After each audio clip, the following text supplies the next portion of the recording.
પીટડી Harshita from Mandvi. હું GNM study કરું છું.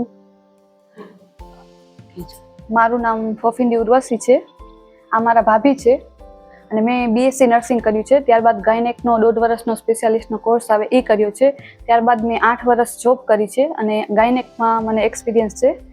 આ મારા ભાભીની કન્ડિશન જોવા જઈએ તો સૌપ્રથમ અમે જ્યારે ઘરે હતા ત્યારે એને 4 દિવસ પહેલાં કમરાની અસર હતી. આ કમરાની અસરની એની દવા ચાલુ હતી, ઇન્જેક્શન બોટલ ચાલુ હતી અને ચોથા દિવસે આ બોટલ ઇન્જેક્શન ચાલુ હતા ઘરે અને ખેંચ આવી ગઈ ત્યારે અમે માંડવીમાં ધકાણ હોસ્પિટલમાં એને ચંદન સર પાસે લઈ ગયા. ત્યાં ચંદન સર પાસે ગયા ત્યારે એની ખેંચ એટલી વખત હતી કે અમે માંડવી ઘરેથી સરની હોસ્પિટલ પહોંચતા 3 થી 4 વખત ખેંચ આવી. આ 4 વખત ખેંચ આવ્યા પછી સરે ત્યાં ઇન્જેક્શન દવા બધી ચાલુ કરી અને સીટી સ્કેન કરાવવા મોકલ્યા. સીટી સ્કેન કરાવ્યામાં રિપોર્ટ નોર્મલ આવ્યો પણ ખેંચ બંધ થતી નથી. એટલે એમણે સજેસ્ટ કર્યું કે તમે ભુજ કે પટેલ હોસ્પિટલમાં જાઓ. અને આ હોસ્પિટલનું નામ એટલું સારું છે કે એનું નામ લેતા જ એવું થતું હતું કે આ હોસ્પિટલ સિવાય બીજી કોઈ હોસ્પિટલમાં અમને જવું નથી. ત્યારે હું મારા ભાભીને આ હોસ્પિટલમાં લઈ આવી.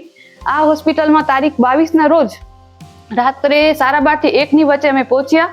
ત્યારે ઋગ્વેદ સર ઇમરજન્સીમાં હાજર જ હતા અને અહીંયા લઈ આવ્યા ત્યારે તરત જ પેશન્ટની કન્ડિશન જાણી અને અમને કોઈ સવાલ પૂછ્યા વગર સૌપ્રથમ પેશન્ટની કન્ડિશન જોઈ અને ટ્રીટમેન્ટ ચાલુ કરી દીધી અને એને વેન્ટિલેટર ઉપર મૂકવામાં આવ્યું. અને વેન્ટિલેટર પર મૂકવામાં આવ્યું અને તરત જ એને 5 થી 10 મિનિટની અંદર ખેંચ બંધ થઈ ગઈ. ખેંચ બંધ થયા બાદ પેશન્ટની જે કન્ડિશન હતી એમાં ત્યારે જ અમને સુધારો દેખાવા માંડ્યો. ત્યારબાદ પેશન્ટને ખેંચ બંધ થઈ, ત્યારબાદ એની સોનોગ્રાફી કરવામાં આવી અને આ હોસ્પિટલમાં પહોંચ્યા અને અડધો કલાકની અંદર જ અમને જાણ થઈ કે એમને પથરી પણ છે. આ રિપોર્ટ અમને કોઈ હોસ્પિટલમાં જણાવવામાં આવ્યો નહોતો. અહીંયા ખબર પડી કે પથરી છે. આ સોનોગ્રાફી કર્યા બાદ અને પથરીનું ઓપરેશન, પેશન્ટ રાત્રે વેન્ટિલેટર ઉપર હતો 22 તારીખે અને 23 તારીખે જ એમને પથરીનું ઓપરેશન કરવામાં આવ્યું. અને વેન્ટિલેટરની સાથે ઓપરેશન કરવું એ ખૂબ રિસ્ક હતું અને આ કન્ડિશનમાં પેશન્ટ બચી શકે એવું પણ નહોતું. તેમ છતાં ઋગ્વેદ સર અને ડૉક્ટર સુરેશ સર હિરાણી એમણે આ ઓપરેશન સક્સેસફુલી સફર કર્યું અને આ ઓપરેશન કર્યા બાદ પેશન્ટ બીજા દિવસે ભાનમાં આવશે એવી કન્ડિશન સરે જાણ કરી હતી કે કાલ સુધી આપણે જોશું પેશન્ટ કેવી રીતે સારું થાય છે, શું છે, પછી આગળ પ્રોસેસ કરશું.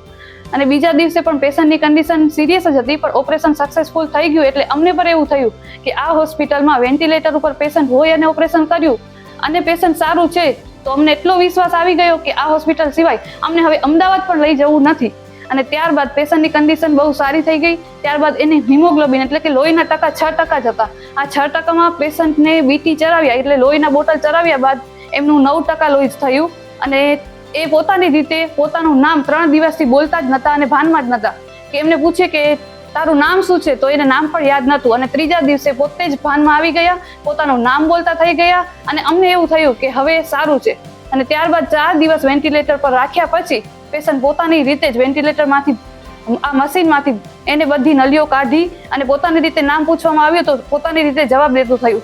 ત્યારબાદ 5માથી 6થા દિવસે પેશન્ટ પોતાની રીતે બેસી શકે છે, સૂઈ શકે છે અને આજે અમને અહીંયાથી ડિસ્ચાર્જ મળે છે ત્યારે પેશન્ટ અત્યારે પણ આ હોસ્પિટલના ચક્કર લગાવી શકે પોતાની જાતે, અમારા કોઈ સપોર્ટ વગર એવું હાલતું ચાલતું થઈ ગયું છે.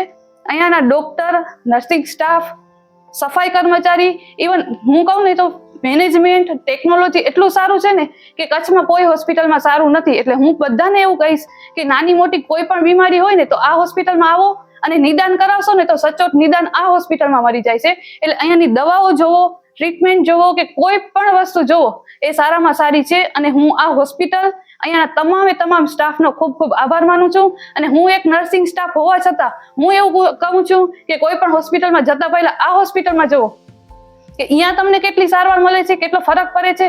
ન પડે તો હું તમને કહું છું કે ખાતરી આપું છું કે આ હોસ્પિટલમાં આવશો ને એટલે એટલી ટ્રીટમેન્ટ સારી છે કે કોઈ બીજી હોસ્પિટલનું પગથિયું ચડવું નહીં પડે. અને હું આ હોસ્પિટલનો સ્ટાફનો બધાનો ફરી એક વખત આભાર માનું છું. અને અત્યારે પેશન્ટ એટલું ખુશ છે અહીંયાથી જવા માટે કે ફરી આ જ હોસ્પિટલમાં જોબ કરવા માંગે છે. અને હું પણ બધાને કહીશ કે આ જ હોસ્પિટલમાં તમે ટ્રીટમેન્ટ લ્યો.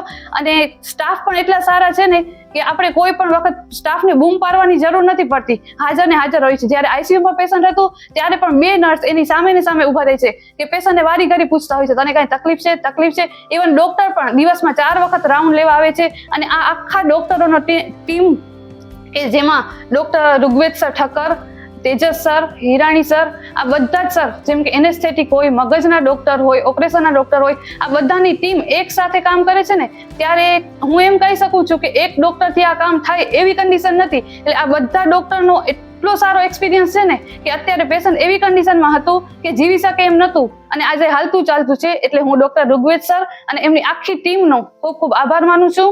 અને ફરી વખત હું એમ કહું છું કે આ સર પણ એવા પેશન્ટને હેન્ડલ કરે છે કે અમદાવાદથી પણ પેશન્ટ આ હોસ્પિટલમાં ફરી ત્યાં ટ્રીટમેન્ટ લઈને પાછા આવે છે. એટલે તમને કાંઈ પણ નાની મોટી બીમારી થાય ને તો પહેલા આવા હોસ્પિટલમાં આવજો. ખૂબ ખૂબ આભાર બધાનો.